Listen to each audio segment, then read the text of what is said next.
Oh, the sweet sound of silence. That's terribly disturbing. I've tried many different tactics to figure out how to stop Raiden's teeth grinding. The following should help with both daytime and nighttime bruxism. Interestingly, in our history of being anatomical humans, our indigenous ancestors didn't have this problem. It's more of a modern day issue. So what's really going on? I searched and found mostly dead ends, as everyone kept saying it was caused by anxiety and stress.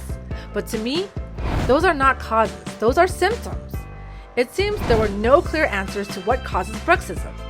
The fun stuff that I did: I've tried TMJ exercises, I've tried homemade night guards, I've tried eliminating any known stressors. Woo! That was really fun. It occurred to me, no one on YouTube really talked about what in the brain causes bruxism, only how to help the symptoms. Then, I finally found what I was looking for. PubMed had a study. It mentions a placebo and controlled trial showed that when given doses of L-dopamine, there was a moderate positive effect in the reduction of bruxism. If low dopamine was causing my son's bruxism, what non-invasive ways could I up this? I wasn't about to have him get splints or give him a shot of L-dopamine or Botox. That was actually mentioned in PubMed. Was out of the question. Although I'm not gonna lie, the ridiculous thought of chasing him around with that option had crossed my mind. I then, of course, turned to food. Autistic children tend to be deficient in many vitamins due to their finicky diet habits. Therefore, I had to think of a way to include a vitamin that would up dopamine, the feel-good hormone.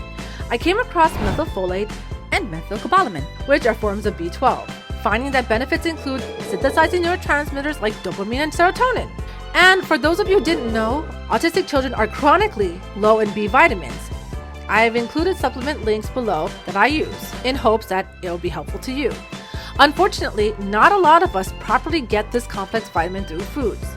My go-to guru, Dr. Berg, mentioned that if you don't have the proper amount of methylfolate, this can up your chances of negative health issues such as cancers, heart disease, infertility, poor natural ability to detox, etc.